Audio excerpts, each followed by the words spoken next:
கனியே உனை கைவிட மாட்டே சத்தியம் சத்தியம் ഇത് സത്യമേ. ഭഗവാൻ ഭക്തർക്ക് വാഗ്ദാനം കൊടുക്കുന്നുണ്ട്. അതായത് ഞാൻ നിന്നെ ഒരിക്കലും ഇന്ന ഇന്ന സാഹചര്യങ്ങളിൽ കൈവിടുകയില്ല എന്ന് പറഞ്ഞിട്ട്. അത് ഭഗവത്ഗീതയിൽ വ്യക്തമായിട്ട് ഭഗവാൻ പറയുന്നുണ്ട്. ഭഗവാൻ നൽകുന്ന 6 വാഗ്ദാനങ്ങളെ കുറിച്ചിട്ടാണ് ഇന്ന് ഞാൻ സ്വസ്തികയിലൂടെ ഗോപികോപന്മാർക്ക് പറഞ്ഞു തരാൻ പോകുന്നത്. ഭക്തിയുടെ, കർമ്മത്തിന്റെ, ആധ്യാത്മിക ജ്ഞാനത്തിന്റെ മഹത്വം തളർന്നിരുന്ന അർജുനന് ഉപദേശങ്ങളായി നൽകിക്കൊണ്ട് 700 ശ്ലോകങ്ങളിലൂടെ ഭഗവത്ഗീത പിറന്നു. ആ ഭഗവത്ഗീത ഭഗവാൻ ഭക്തർക്ക് നൽകുന്ന വരപ്രസാദാണ്. അതിലില്ലാത്തതായിട്ട് ഒന്നുമില്ല.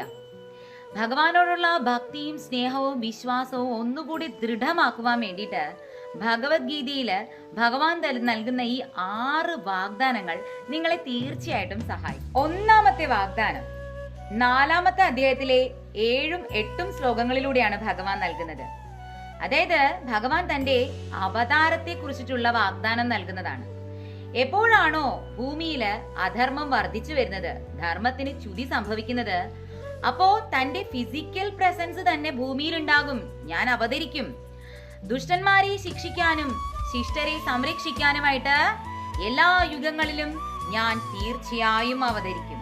ഇത് ഭഗവാൻ നൽകുന്ന വാക്കാണ്. ഇനി ഭഗവാൻ നൽകുന്ന 2ാമത്തെ വാഗ്ദാനം, ഇത് യോഗ ഭ്രഷ്ടന്മാർക്ക് വേണ്ടിയിട്ടുള്ള വാഗ്ദാനാണ്. ആരാണ് ഈ യോഗ ഭ്രഷ്ടന്മാരെന്ന് അറിയാമോ? അതായത് ഭഗവാനെ കുറിച്ചിട്ടുള്ള കാര്യങ്ങളൊക്കെ അറിഞ്ഞു, ഭഗവാന്റെ കഥകളൊക്കെ കേട്ടു, ഭഗവാന്റെ പ്രാധാന്യമൊക്കെ മനസ്സിലായി, ഭഗവാനെ കുറിച്ച് അറിയണം, ഇനി അറിയണം എന്നൊക്കെ ആഗ്രഹമുണ്ട്, നാമൊക്കെ ജപിക്കണം എന്നൊക്കെ തോന്നലുണ്ട്. പക്ഷേ മനഃശാഞ്ചല്യം നിമിത്തം ആധ്യാത്മികമായ പാതയിൽ മുന്നേറാൻ സാധിക്കുന്നില്ല. ഭൗതികപരമായ കാര്യങ്ങളിൽ മനസ്സ് ആകൃഷ്ടമായി പോകുന്നു. എന്നാൽ ഉള്ളിന്റെ ഉള്ളില് ആധ്യാത്മികതയിൽ താല്പര്യമുണ്ട്. ഇങ്ങനെയുള്ള കുറെ മനുഷ്യരുണ്ട്. അതുപോലെ തന്നെ ചിലരുണ്ട് വൈരാഗിയായിട്ട് ജീവിക്കുകയാണ്. ആധ്യാത്മിക കാര്യങ്ങളിൽ മാത്രമാണ് ശ്രദ്ധ, അതിലാണ് താല്പര്യം. എന്നാൽ പകുതിക്ക് വെച്ച് കൊല്ലപ്പെടുകയോ മരണപ്പെടുകയോ ചെയ്യുന്നു. ഇങ്ങനെയുള്ളവരെയാണ് യോഗഭ്രഷ്ടന്മാർ എന്ന് പറയുന്നത്.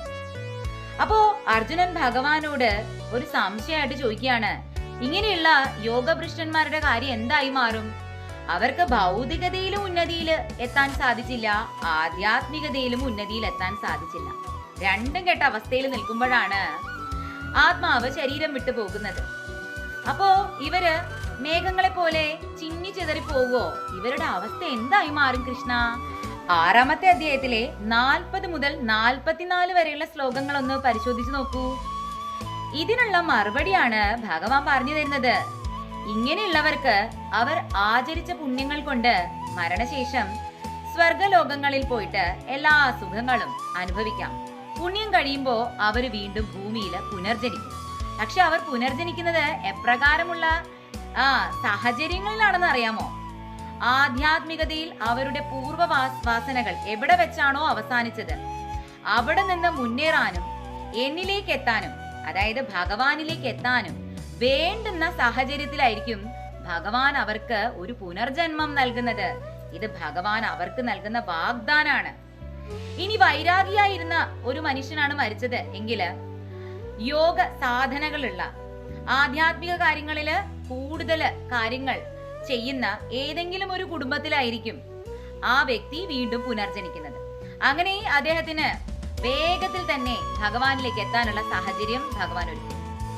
അല്ലെങ്കിൽ നല്ല കോടീശ്വരന്മാരുടെ ഗൃഹങ്ങളിൽ വസിച്ച് എല്ലാ തരത്തിലുള്ള സുഖ സൗകര്യങ്ങളും ആസ്വദിച്ച് ഒടുവിൽ എല്ലാത്തിനോടും വൈരാഗ്യം സിദ്ധിച്ച് ഭഗവാനെ അറിഞ്ഞ് പൂർവ്വവാസനകളിലൂടെ ആധ്യാത്മിക ജ്ഞാനം സിദ്ധിച്ച് ഭഗവാനിലേക്ക് എത്താനുള്ള മാർഗം അത്തരത്തിലുള്ള ആത്മാക്കൾക്ക് ഭഗവാൻ തീർച്ചയായിട്ടും ഒരുക്കുന്നു.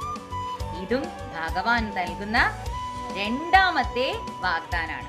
ഇനി ഭഗവാൻ നൽകുന്ന 3ാമത്തെ വാഗ്ദാനം, മരണസമയത്ത് യാതൊരുവനാണോ എന്നെ ധ്യാനിക്കുന്നത്, എന്റെ ഭാവത്തെ തിരിച്ചറിഞ്ഞുകൊണ്ട് എന്നെ സ്മരിക്കുന്നത് അവൻ എന്നിലേക്ക് തന്നെ എത്തിച്ചേരുന്നു. അവൻ എപ്രകാരം ജീവിച്ച പുരുഷനാണെങ്കിൽ കൂടി അവൻ എപ്രകാരം ജീവിച്ചിരുന്ന ആളാണെങ്കിൽ കൂടി, നന്മ ചെയ്തവനായാലും തിന്മ ചെയ്തവനായാലും, മരണസമയത്ത് അവന് എൻ്റെ ഓർമ്മ ജനിക്കുകയാണെന്നുണ്ടെങ്കിൽ അവൻ എന്നിലേക്ക് തന്നെ എത്തിച്ചേരും.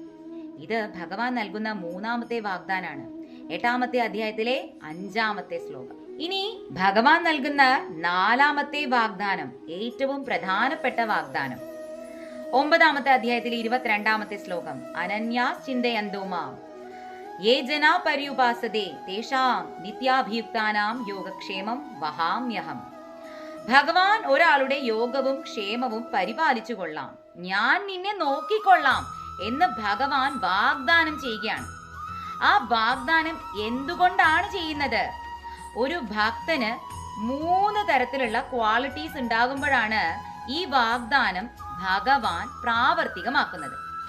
ഒന്നാമത്, ഭഗവാനിൽ അവന് ഉറച്ച ദൃഢമായിട്ടുള്ള വിശ്വാസം ഉണ്ടാവണം.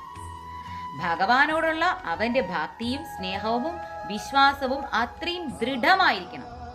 രണ്ടാമത്, അവന് ഭഗവാനോടുള്ള സ്നേഹം വിശ്വാസം വളരെ പവിത്രമായിരിക്കണം, പ്യോറായിരിക്കണം. അതില് ഒരു തരത്തിലുള്ള കലർപ്പുകൾ ഉണ്ടാവാൻ പാടില്ല.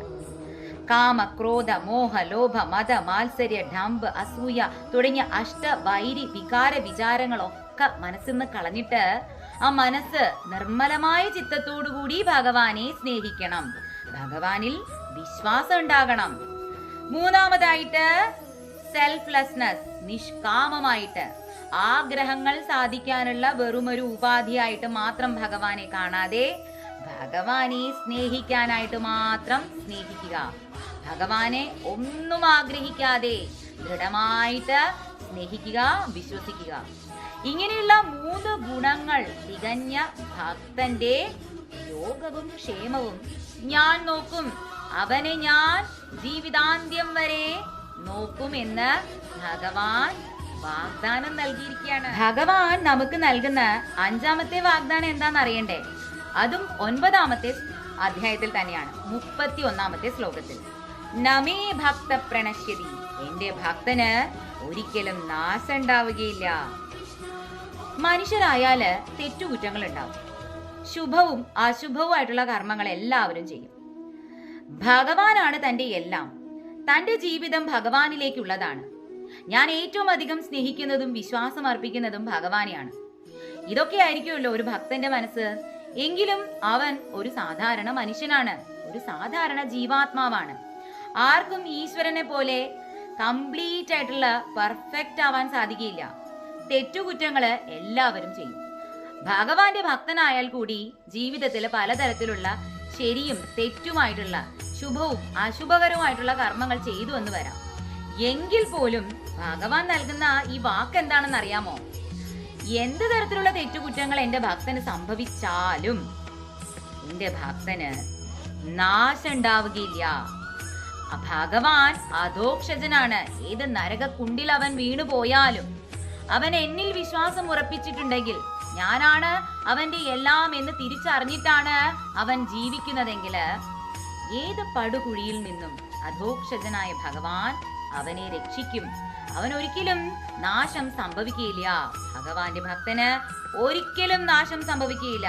ഇത് ഭഗവാൻ നൽകുന്ന വാഗ്ദാനം. ഭഗവാൻ നൽകുന്ന 6-ാമത്തെ വാഗ്ദാനം, 18-ാമത്തെ അധ്യായത്തിലെ 66-ാമത്തെ ശ്ലോകം. സർവധർമാൻ പരിത്യജ്യ മാമേകം ശരണം വ്രജ അഹം ത്വാ സർവപാപേഭ്യോ മോക്ഷയിഷ്യാമി മാ ശുചഃ. അതായത് ഭഗവാൻ പറയുന്നത് എന്താ വെച്ചാല്, നീ നിന്റെ ഉത്തരവാദിത്തങ്ങൾ അതെല്ലാം തന്നെ എനിക്ക് സമർപ്പിക്കൂ. സർവം ശ്രീ കൃഷ്ണാർപ്പണമസ്തു.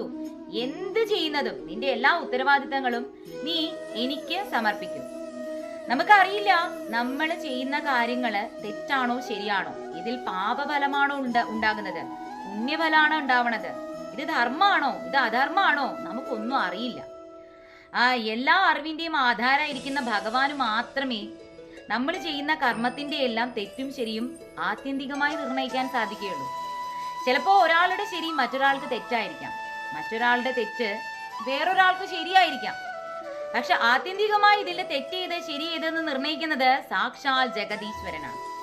അതുകൊണ്ട് തന്നെ ഭൗതിക ലോകത്തിലെ പല തെറ്റും ശരികളും നമുക്ക് പൂർണ്ണമായിട്ടും തെറ്റാണ് ശരിയാണ് എന്ന് അടിവരയിട്ട് പറയാൻ സാധിക്കില്ല. അപ്പൊ മനുഷ്യർക്ക് സ്വാഭാവികമായിട്ടും കൺഫ്യൂഷൻസ് ഉണ്ടാവാം, സംശയങ്ങൾ ഉണ്ടാവും. എന്റെ പ്രവൃത്തി ശരിയാണോ, ഞാൻ ചെയ്യുന്നത് തെറ്റാണോ, ഞാൻ ചെയ്യുന്നത് ശരിയാണോ?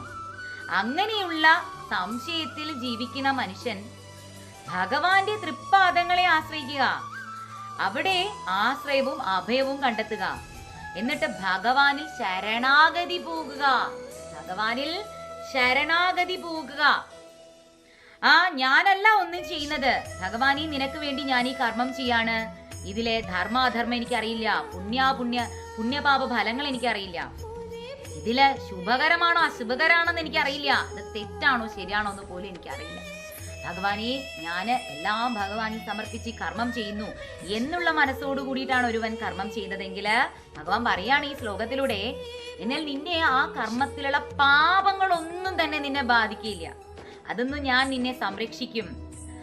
അത് ഭഗവാൻ നൽകുന്ന ഉറപ്പാണ്. ഭഗവാൻ നമ്മളെ ആ കർമ്മത്തിൽ നിന്നുള്ള പാപങ്ങളിലെല്ലാം നമ്മൾ ചെയ്ത ചുമതലയില് തെറ്റാണോ ശരിയാണോ എന്ന് അറിയാതെ നമ്മൾ ചെയ്യുന്ന ഉത്തരവാദിത്തം, ഭഗവാനിൽ സമർപ്പിച്ച് ചെയ്യുന്ന ഉത്തരവാദിത്തത്തിലുള്ള എല്ലാ പാപഫലങ്ങളിൽ നിന്നും ഭഗവാൻ നമ്മെ രക്ഷിക്കും. എപ്പോ ആ കർമ്മം നമ്മള് സർവം ശ്രീകൃഷ്ണ അർപ്പണമസ്തു, ഞാനല്ല എന്റേതല്ല എന്നുള്ള ചിന്തയോടുകൂടി ചെയ്യുകയാണെന്നുണ്ടെങ്കിൽ അത് ഭഗവാൻ നൽകുന്ന 6ാമത്തെ വാഗ്ദാനാണ്. അതോടൊപ്പം ഭഗവാൻ പറയുന്നുണ്ട്, നീ ഒരിക്കലും ദുഃഖിക്കരുത്, എല്ലാ ദുഃഖങ്ങളും എന്നിൽ സമർപ്പിക്കൂ, എന്റെ പാദത്തിൽ സമർപ്പിക്കൂ, എന്നിട്ട് നീ സന്തോഷമായിട്ടിരിക്കൂ, നീ ചിരിക്കൂ.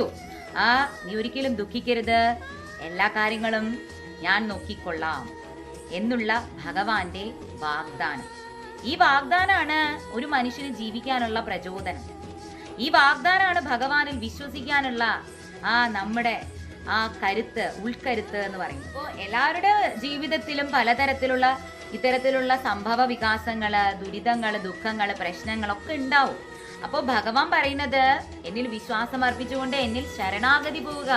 ഭഗവാനെ ആശ്രയവും അഭയവുമായിട്ട് കാണുന്നവര് കേവലം മനുഷ്യരുടെ കാലുകളിൽ വീഴേണ്ടി വരില്ല. ഭഗവാന്റെ തൃപ്പാദങ്ങളെ മാത്രം മനസ്സിൽ ധ്യാനിച്ച് ആ പാദങ്ങളിൽ മനസ്സർപ്പിച്ചുകൊണ്ട് മുന്നേറും. എല്ലാ അപകടങ്ങളിൽ നിന്നും എല്ലാ ദുഃഖങ്ങളിൽ നിന്നും നിന്നെ ഞാൻ സംരക്ഷിക്കുമെന്ന് ഭഗവാൻ വാഗ്ദാനം നൽകുന്നുണ്ട്. ആ വാഗ്ദാനങ്ങളില് പരിപൂർണമായിട്ടുള്ള വിശ്വാസം അർപ്പിക്കണം. അതാണ് ഭക്തി എന്ന് പറയുന്നത്. അതാണ് ഭഗവാനോടുള്ള പരമപ്രേമം എന്ന് പറയുന്നത്. ആ പരമപ്രേമം തന്നെയാണ് ഭക്തിയെ നമ്മുടെ ഉള്ളില് ദൃഢമാക്കി മാറ്റുന്നത്. എല്ലാവർക്കും ഭഗവാന്റെ ഈ വാഗ്ദാനങ്ങളിൽ അടിയുറച്ച് വിശ്വസിക്കുവാനും അതിലൂടെ ഭഗവാന്റെ സ്നേഹവും ശ്രദ്ധയും നേടി ഭഗവാനിലേക്ക് എത്താനും സാധിക്കട്ടെ. സർവം ശ്രീ രാധാ കൃഷ്ണാർപ്പണമസ്തു. ജയ ശ്രീ രാധേ രാധേ.